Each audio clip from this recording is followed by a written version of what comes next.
Hello, everyone. Welcome back to another episode of the Track Talk.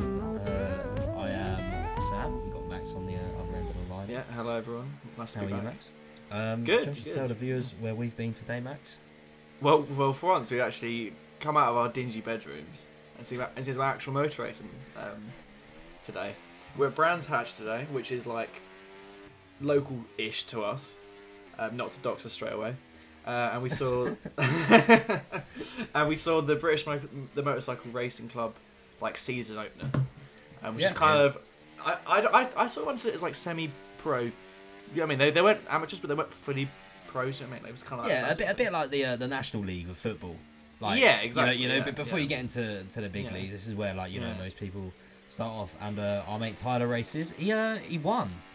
He did, yeah. He won a nice medal. I was like, that's pretty cool, actually. Well, because we thought he went from P18 to P11, didn't we? We were like, oh, yeah. What a recovery! And like he was like, oh no, that was like a different class that I won, and I was like, oh, sick. Do you know what I mean? Like, yeah. No, I'm the exact same. I was like, this is like sick, but because it was a multi-classing, and he explained to us that like it's because his bike was completely unmodified, basically. Yeah, and then as you go up, they had like more electrical stuff. Yeah, and sidecar racing, which is pretty sick actually. Yeah, the sidecar was cool. Anyway, so we start to talk about F1, sorry. Yeah, sweet. Well, yeah. So that takes us into the whole F1 thing because we left for the British motorbike racing. I totally forgot that. Close enough. We left for that at what, like 9 o'clock in the morning, 9:30. Yeah. And I'd got up for F1. 10 to 4 our time, isn't it? UK was about because we don't live in Australia, obviously. For us, it's 5 a.m. start, which is fun, isn't it? Yeah. Although we got like I said to you today, it's the worst one in it this season. So the worst one out of the way at the start. Yeah. Like just to let's just get straight into it, just to kick it off. What a recovery from Antonelli. That's your initial fucking. No, because Max, I not that I underestimated it this season, but I didn't expect that from it. I genuinely, when I saw him P18, I was like, oh, that'd be P20. Like, I was just do you get what I mean? Like, this doesn't sound like high praise because literally all of them crashed out, apart from Behrman, but he also crashed out in practice. But he was the only one not to crash, which again sounds like a backhanded compliment, but it's actually kind of impressive. You know what I mean? Yeah, no, mate. The so he was like, you're like, yeah. To be fair, the race as a whole was. I think it was a 9 out of 10 per se. I'm going straight into my rating. If I was rate out of 10, it would be a 9 out of 10. I think there were points where obviously it's boring. I think there was in the middle where the track was drying out and the McLarens were sort of just like fighting like literally like against each other, and like there was no one else near them, and there's no overtakes as retail. And I was like, oh, is this going to be like what it's going to be like for the whole season? Which we'll get into later if we do believe that, but. Then obviously the rain came, a few safety cars, people just forgot to fucking drive straight. It got really entertaining, but mainly because of one man, but obviously we'll get into that. What was your kind of rating out of 10 and then like overview of the race? What would you say, Sam? I think I'll drop it slightly. Right, the problem is I fell asleep during lap 20 and I think I woke up at about 36. I was knackered. Honestly, did you? I was gonna say, did you miss the two McLarens going off track? Yeah, I did. You missed that? Well. Oh no, that was like high drama. That was because that was like. Seeing that live was crazy. I mean, I think I woke up to the screaming because obviously I have my TV in my room, right? Yeah. So I wear just my Xbox headphones to watch the race because I was like, I'm not gonna have it out loud. You know what I mean? For it. And I think I woke up to the and off goes Piastri or some crap like that, and I was like, oh blooming hell, right? Morning, guys, fuck me. But no, also George Russell, the top dog podium as well. That was another takeaway from me today. Future world champion with that drive. Yeah, sure. But actually, to be fair, I think it was a good drive. To be fair, I'm being harsh. I think he said today, didn't he? Or it might have been yesterday morning. Their time, I can't remember. He said that they're gonna just focus on the 2026 car, which I don't know how true that is. I don't know if he was having a bit of a whiny moment, like, oh, they're so fast, you know, that shit. We may as well focus on 26. But honestly, I wouldn't mind them focusing on 2026 because that's when we want to go Silverstone, innit? So if I saw George Russell win at Silverstone, I'd be happy. That'd be great, actually. Yeah. But I guess the sort of discourse going into this event was, McLaren gonna run away with it. Because testing proved that they had kind of, really good one lap pace, but they were kind of on par with Mercedes, Red Bull, and Ferrari. But their joker card came from their race pace, which I think was confirmed in the race because it looked ominous, didn't it, Sam? It looked. The thing is you saw it trickle through a little bit when it dried up. When it dried up, they were through. Yeah, we were like, oh, here we go. The problem is Max. The question I have to ask you real quick is: would you be happy with a McLaren dominant season? I wouldn't normally, but the only way there's like a little asterisk next to that. I would if it was like Piastri and Norris going for it like against each other, because I think that would be really cool. Like Rosberg, Hamilton, that kind, That's exactly what I was going to say. Like a bit of a Rosberg Hamilton 2.0. Because I feel like in recent years there's always been one driver who's been ahead in every single team. Yeah. You know what I mean? Sorry, look at this round the outside here, Max. You go off. There's me having a sticker because I lost my batteries, but ignore that. Yeah. Exactly. Wait, is that why you went off because your controller died? Yeah, it died right then, so I had to change it. I didn't clock that. Yeah. But yeah, no. The thing is, I don't care about the McLaren dominance as long as it's close.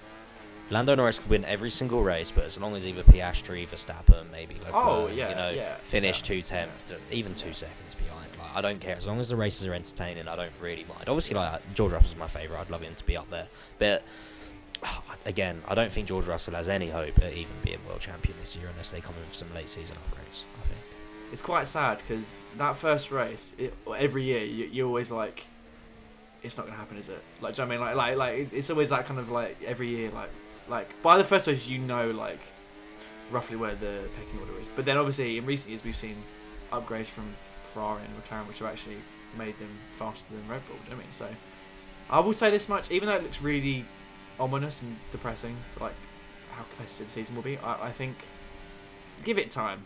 You know what I mean? Obviously, talk to us when we're in Monaco and they've run it every single race. Yeah. Then you can be like, oh, fair enough. Yeah, for sure. But yeah, like I don't know. Overall, I would give. I don't know if I gave it a rating earlier, but I would give this race like an 8.5 to a 9. It was pretty good from what I saw. I watched the highlights while I was eating dinner actually earlier. But yeah, let's talk about the rookies, man. Bad day to be a rookie. It's a bad day to be a rookie. That is a good tagline, I would say. That was a really noble thing from Anthony Hamilton to give Isaac Hadjar. It's so nice sweet. They need that though, especially him because he seems such an emotional driver. Do you know what I mean? I look at him and I go, you could that whole thing about like, I broke the car. What is it? I broke the car. I blocked the car or something. Do you know? I didn't know that was a thing till like 2 days ago. Like I'd never heard of it. Heard that? Oh, no, I'd never even seen it until you had that rookie roundtable, didn't you? Oh yeah. Doohan mentioned it to him. It's like, oh no, I broke the car, and I was like, what? And then, it was like in the suggested underneath, or like the with TikTok you get like that little blue line that says, oh no, I broke the car, and I was like, oh, that's great. And then what was the other thing as well? So obviously he spun on the first lap, didn't he? Yeah, sorry. He spun before the first lap, which is kind of embarrassing. And apparently that's where Verstappen went for the overtake on either Piastri or someone on the opening lap. I love how you were so tired you don't even recall any of this. No. This is from what I saw earlier. I think Verstappen ironically took the line that Hadjar took to overtake Piastri on the opening or something. So are you claiming that Red Bull purposely made Hadjar crash to scope out where the traction was in that turn? Yeah, it was solely to collect data for Max Verstappen's first turn one overtake on Oscar Piastri. Fair enough. I was just saying, it's unfortunate, but I think the only benefit he has of obviously having quite an embarrassing crash is that all the other rookies apart from Behrman have not Behrman, Antonelli have had like a really scrappy weekend. Do you know what I mean? So like Yeah. it's kind of mitigated in a way. But obviously, and so we didn't even get towards it to like lap 2 without the next rookie crashing. You know. Yeah, and I think also just if on the subject of rookies, I think Lawson had it quite harshly today. I think not a lot of people know he's never raced in Australia before, has he? Am I right in saying that? No, he hasn't. He's never raced in Australia. A lack of practice, and then he's stuck into a wet race where we know where the car is basically built on Max Verstappen. Yeah, you have to put it into perspective. Like back in the day, they used to have whole entire teams devoted to just testing. I think it was it Alex Wirtz or something like that. His job was just to be a test driver, and he would do thousands of laps, and then he would get to know the car, and then he would help out these rookies who were coming in. Do you know what I mean? People like Lewis Hamilton actually, because when he joined McLaren. Oh really? But nowadays you have a couple of like warm up laps in like when like the car's being like revealed usually. Like the Williams event, and then you have 3 days I think in testing, and that's it, right? Yeah, I'm pretty sure. Yeah. And I don't envy them because they're going to be prepared, aren't they? Do you know what I mean? Like, yeah. No, I think it's just a tough one all round. I'm pretty sure I remember it being a week, like not too long ago, but like, it being 3 days is quite short. Yeah. I would keep it like that, but like it's very harsh to be a rookie, I'd say. Yeah, I'd bring it back to Barcelona as well, man. What's going on there? Like, still in Bahrain. Do they still do Barcelona testing? Actually, they could do, but obviously we're not going there this year, are we? No. Madrid, this would be fun. Sorry. Anyway, we're saying so the next rookie was obviously Doohan, who I thought was doing quite well up until the point where he wasn't doing very well and just spun it randomly. What do you think? What was your review? I was just say, what do you think this means for his race suit, Max? Because I think if he had been like qualified. Oh, step him over. I know. That's when I said, I can't remember what I said, but I was like, Max, did you see that? And you were like, yeah. Look, you're just about to get him there. Did you get him? Yeah, thanks. I might spin the camera back here in a second and. No, I'm still behind him. Oh. No. Yeah. I know I am actually. Sorry. No. Yeah. So, I think if he'd be qualified, he was knocked out in Q1, and then had that crash. It would look a lot worse. But he had. I think he showed some pace actually. And was unfortunate not to get any further than Q2. I think he's got to be on his best behaviour now, though. Oh yeah, yeah, exactly. Because he has to perform in China basically. That's race 1 of 6. Which is DNF. So yeah, one race, 1 DNF. So it's not going to do so well so far. Because you like to think they get. Yeah. What do you make of that crash that he had though? To say I remember it is a statement. So basically, he was exiting. I think it was turn 7. I could be completely wrong with the corner numbers. And it's that kind of right-hander. Did he hit the white line? No, he actually was quite cautious and then got it. Oh, it's the torque. Yeah, he like got it put straight and then it spun the rear wheels and then just spun like in like a straight line. I thought it was really unlucky. Yeah, because I think he must have changed down or something, or changed up like to like when the revs were quite high, so like he just spun the rear wheels. I think it was on the upshift on the torque, or that might have been signs. And I was like, that's so unlucky because like I'm sure like drivers do that all the time like in the wet, and like he just did it a bit too like overzealously and just spun it into the wall, didn't he? Yeah, well, wasn't it because the back wheel was spun so quick? The second it got grip, it just jumps you forward and you basically spin out. But there's no chance. I mean, because. No, even the commentator said there's no chance. It's brutal, which is why the rookies just took it out today. So that was the second rookie. Yeah. I think the third rookie to have a bad day was, I believe, Bortoletto.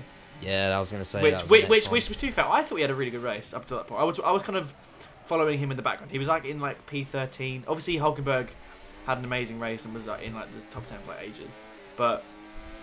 Bortoletto on his first race in F1, in a green recycling bin of a car, which I don't think is very quick. Yeah. You know what I mean? He did all right, but right up until the point where he didn't, and he lost it.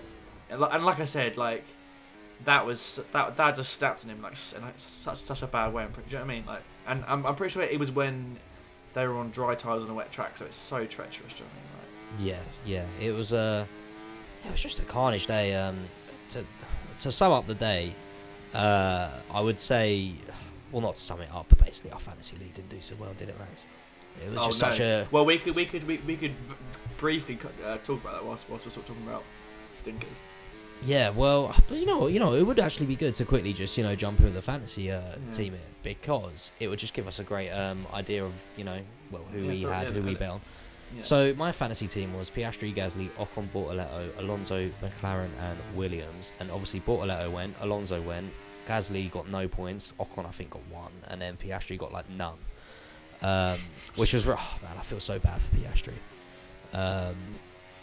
Yeah, he just had a bad day. Yeah, it was. Yeah, I mean, like it could happen to Lando. Do you know what I mean? Like it could have been so easy, like the other way around. Do you know what I mean? Yeah, 100%.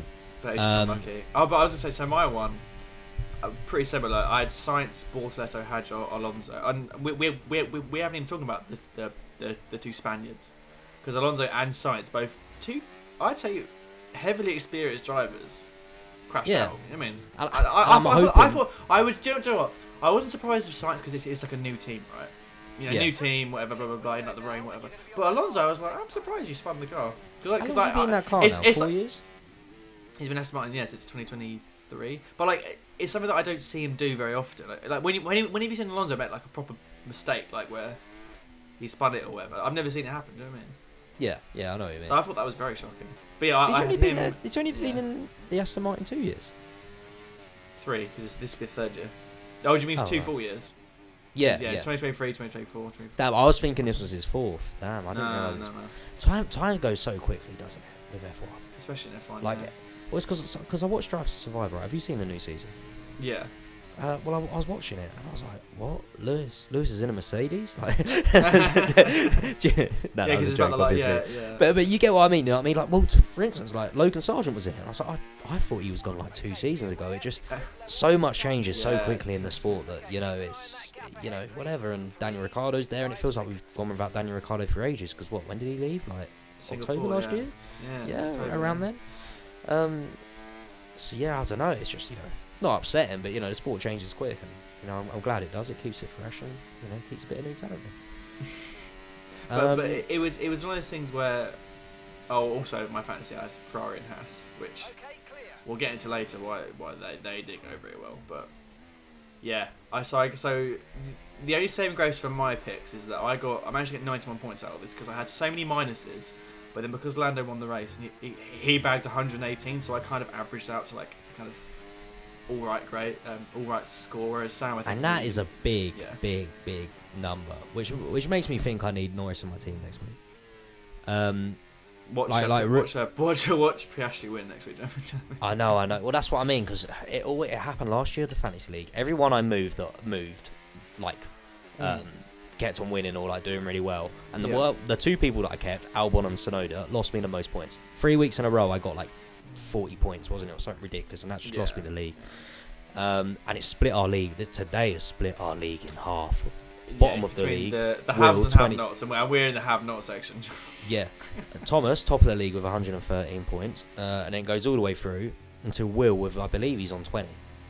That's a bad score from that. That's also a big spread for the first race of for the season in the league. Do you know what I mean? Like, I don't think any year before we've had a spread that big.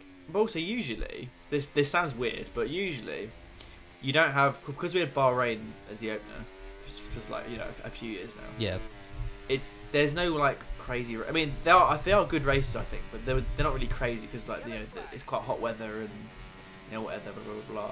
And so then by the time we get to like a crazy race, like where it's going to rain like heavily, you already know like where the cars are, sort of thing. You know what I mean?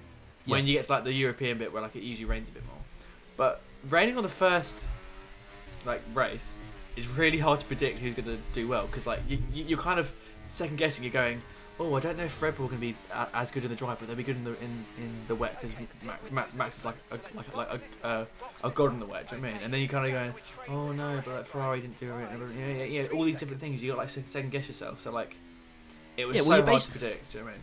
if next week is dry, which I assume it will probably be in Yeah, China, yeah, right? yeah. I'm assuming it will be dry. It might be a bit overcast. But I haven't checked actually. Yeah, I haven't checked. Neither have I. But assuming that it's dry, it's basically another first race of the season, fantasy league wise. You know what I mean? You don't really know. Oh, who's gonna yeah, be yeah, better. and also it's a proper track, not a street track, so it's even more like of a difference. You know what Yeah. Can I have your opinion on something, Max? I mean? Yeah, go. I don't know if you know, but you know the white lines were causing a bit of an issue today, because because Albert Park is technically a street circuit. Yeah. Or it is a street circuit. You mean like a public road, yeah? Yeah. The white lines on the cycle path apparently were not FIA standard. Do you reckon they should have been removed or covered up or had something on them to like stop that if they knew this rain was coming? Well, I know in other street tracks, like I want to say Canada, which is like part street track, you know, like Baku, they actually paint. I could be talking my arse here, but somewhere they definitely do this. It might be Singapore. They paint like non-slip paint on over like the normal road markings when like the like races is on, and maybe they forgot to do that because they haven't had a wet race there in a while, because that should be the case. You would assume, you know what I mean? Yeah. Because obviously people go, they nice. Yeah, I know. I fully locked up. My tyres were shredded there. Yeah, I was gonna say, like, obviously people say, they should be like amazing drivers, like they should be able to like do anything, but there is it comes to a point where you're like, there's actually these death white lines where if you go near them you like spin. You know? Yeah, no, I know what you mean. Yeah, again, I need to look into it. Maybe they did paint over it. Maybe it got washed away. Maybe this, that, or whatever. But yeah. But no, I feel like that they should have covered all their bases in it, basically. And obviously, I think now we should sort of talk about my biggest sort of surprise at this. I don't know about you, but my sort of biggest takeaway was like just how Max makes such a difference. I mean, we already knew this anyway, but I feel like you put anyone else in that car, and they're probably finishing 5th. I'm not saying they'd be down with Liam Lawson because he's like, you know, very fresh and new to the Red Bull. But you put any like experienced driver in there who's had practice, and I think they're getting no higher than 5th. Well, and it's so weird because I remember as a sort of self, you know, confessed Norris fan, I'm looking at him in the wet, like when there's 7 laps to go, and I'm thinking, this isn't over. It should be over, but it's not over. Do you know what I mean? Because he's such a demon in the wet. Yeah, it's just like the other thing as well is going on off of this, you know, off the back of this Red Bull, you know, car is it really built around Max Verstappen or was it not? You know, the questions we were having last season. It does make you question Sergio Perez, how good Sergio Perez was at the end of his career there. It would, if we don't see an improvement with Liam Lawson, if he is maybe, you know, all the way down the bottom. I'm not saying he is because against wet race, never race in Australia, blah blah blah blah blah. But do you reckon, you know, he would have been treated? Do you reckon basically Sergio Perez has left too soon if, you know, Liam Lawson doesn't get the best out of his Red Bull? Potentially, I think it's surely we could say it's the car, right? Surely, do you know what I mean? Like, surely we got to the point where we say it's the Red Bull car is so fine tuned to one driver that it's basically undrivable.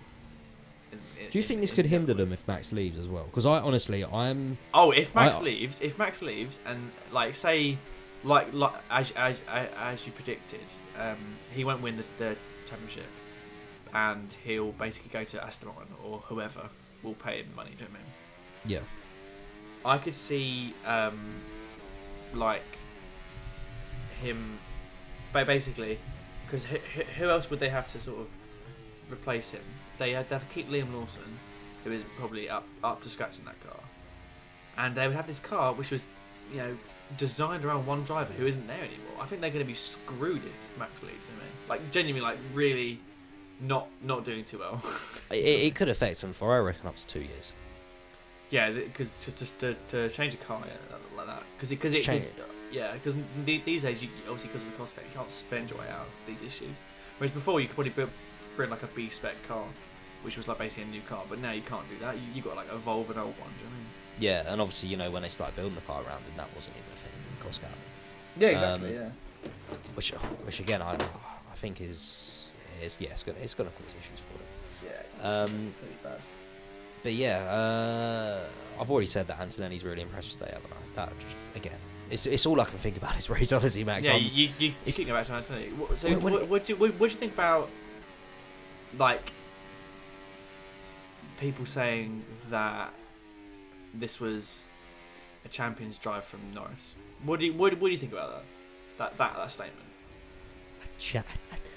Someone really said it's a champion's drive. People have been saying that online.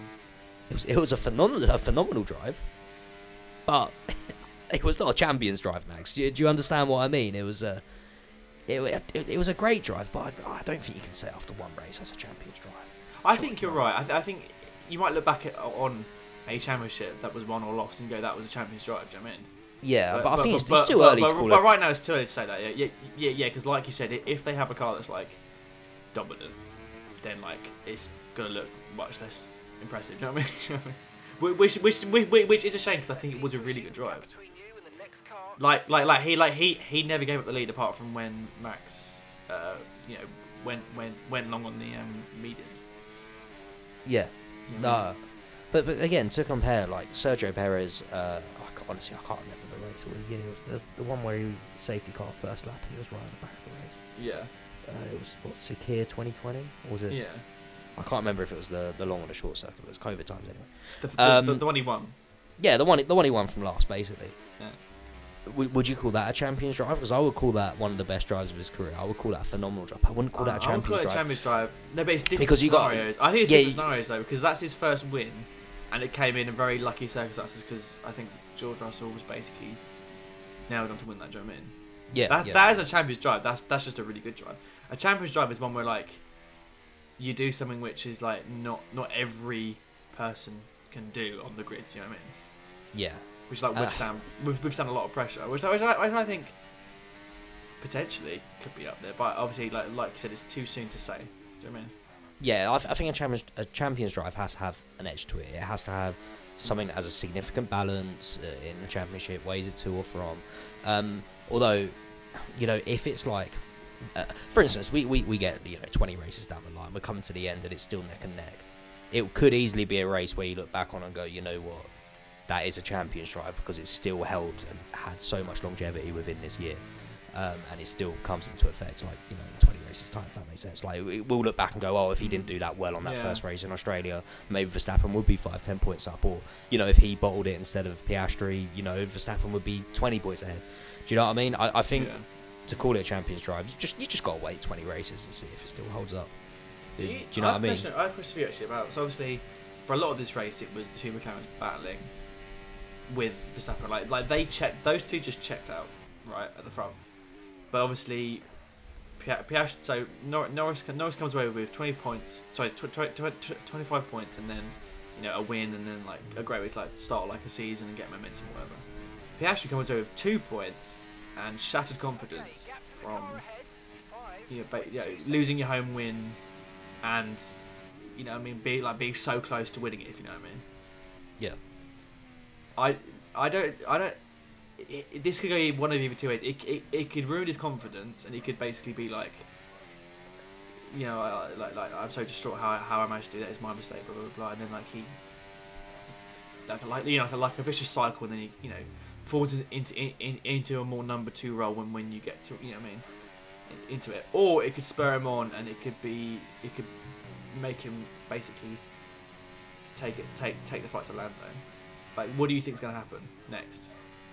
I would love to think that it spurs him on. I genuinely love to go. No, I think it could go either way. Like, genuinely, it could go either way. I think it's up to him. At the end of the day, I think it's up to him whether he goes home tonight and gets up, gets really down with himself. Although he shouldn't come away too empty-handed, because he is literally on the same wage as Lando now, I'm pretty sure, and they're the same status within McLaren at the moment. Brown.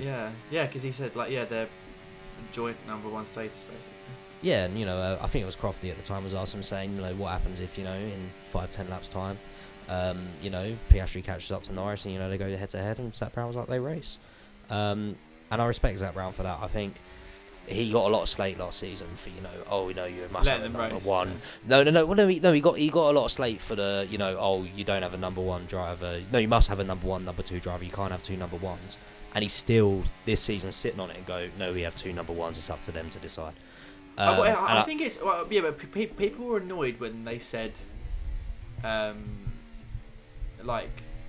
hold back Oscar, like we need to like go past like this like pit stop window, and so like people were, it's kind of like a paradox, like they either do team orders like they said it like in like this race, or they let them race like they did like towards the beginning of the race, like they can't win, like it's like whatever they do, like the fans would just not be happy basically. You know what I mean? Yeah, and also I think it's smart for him from like a team point of view, because at the end of the day, he does not care who I think wins the championship. honestly, He wants it to be one of his drivers, but I don't think Yeah. he cares whether it's Piastri or Norris. I think he's yeah, very I mean- unbiased about it. All he cares about is the constructors, which you should be as a team principal. You know what I mean?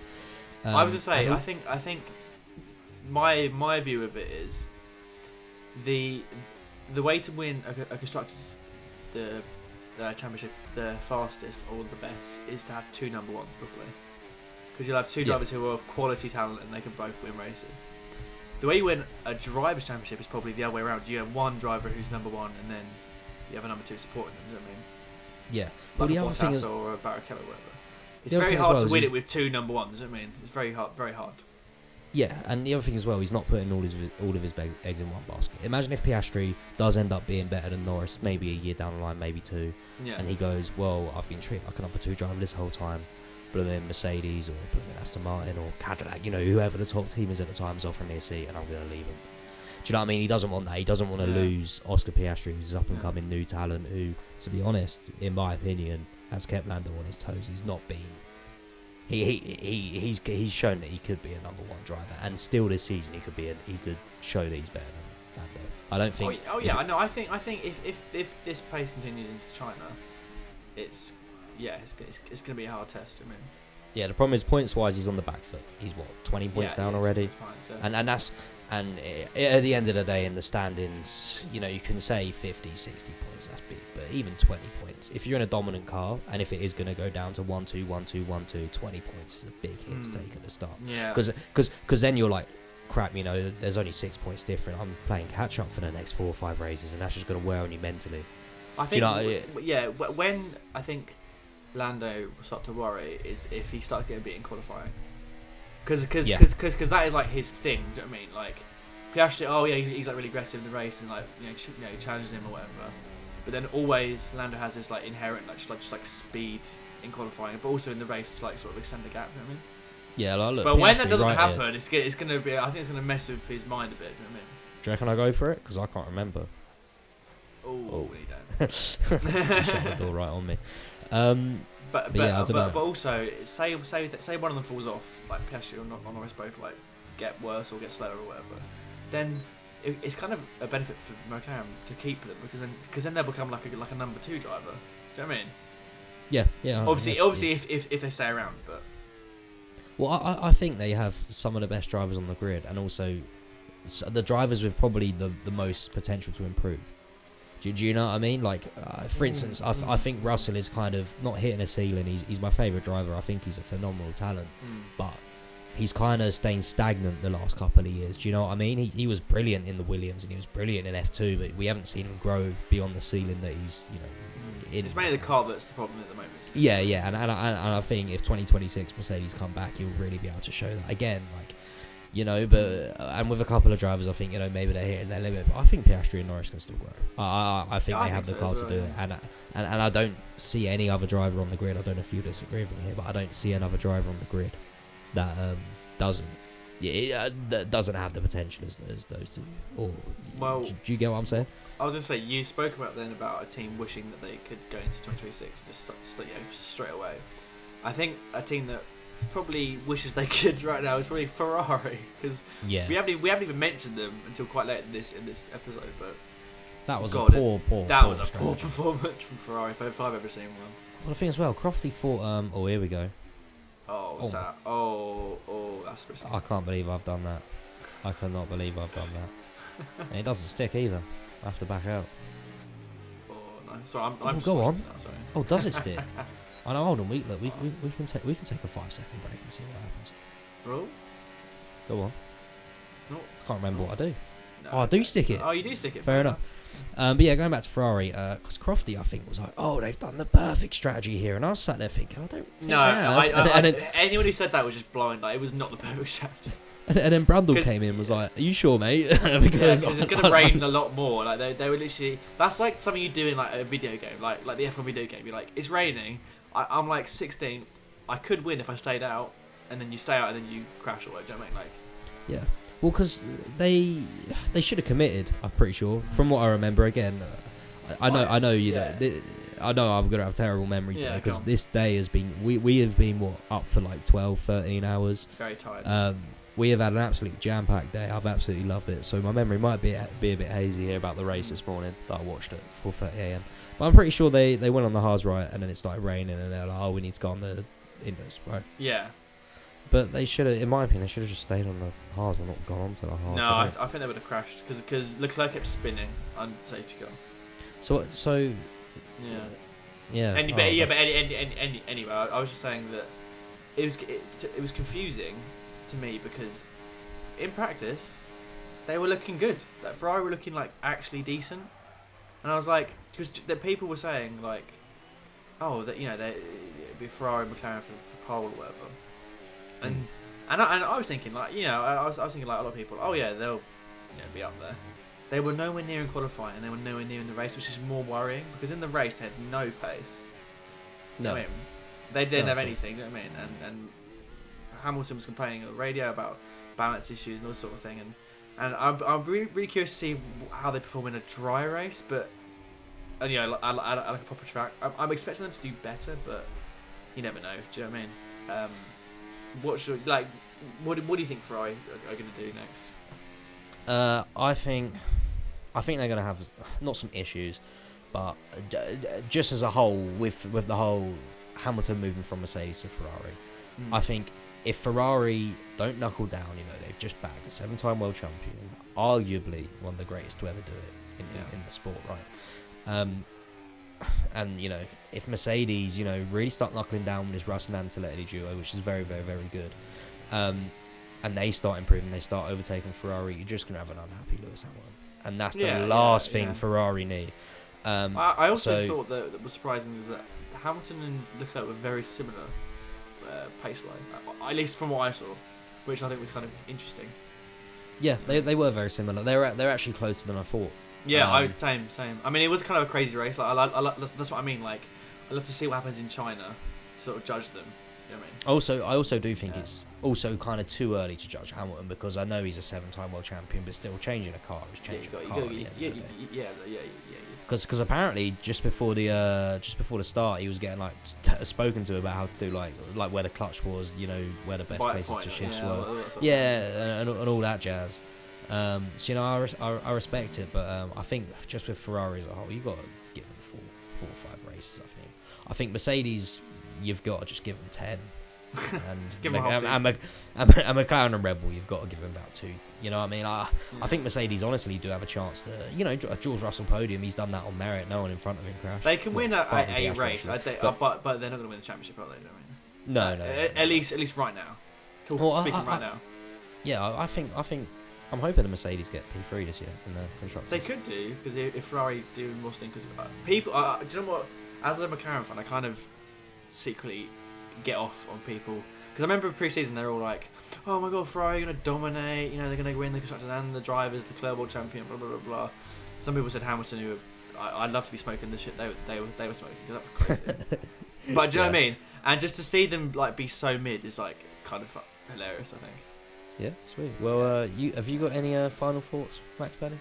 Oh, that kind of was my final thought. I guess, in general, going off of what I said about Ferrari, let's see in China where we're all at a more normal circuit. Yeah, today was just so mishmashy. I feel like we haven't really had anything coherent to say because it was just carnage. This overtake. Look at that. But my sort of prediction is Piastri and Norris. Probably another battle between them, with a bit of like Verstappen pick up the scraps. That's sort of my prediction. Like, what are you saying, Sam? that is literally my predictions. But Yeah. instead of Verstappen Yeah. picking up the scraps, I generally think Russell will pick up the scraps. Oh, I think- you love, I don't think that the pace Because- of Mercedes really. I don't know. I didn't see Yeah. enough, but I don't know. I think only time will tell. Well, anyway, Max, thank you for Wow, joining me today. Thank you. Sorry if this episode's been a bit scrappy, but we are absolutely knackered. I think it was quite coherent. Yeah, I In think some it's alright. aspects. Literally, just a final mention. We're going to be going to the BTCC at Brands Hatch, aren't we? We're going to book that in today. Yeah. We're actually, I'm after this podcast real quick. I'm going to talk to you about it. Yeah. I reckon we'll get that booked in. Well, Alright, sweet. I'm excited to see some actual real racing. Do you know what I mean? Sweet. All right. Well, thank you for joining me, Max, and I'll Thank you. speak to you next time. Stay Au on. revoir. Au revoir.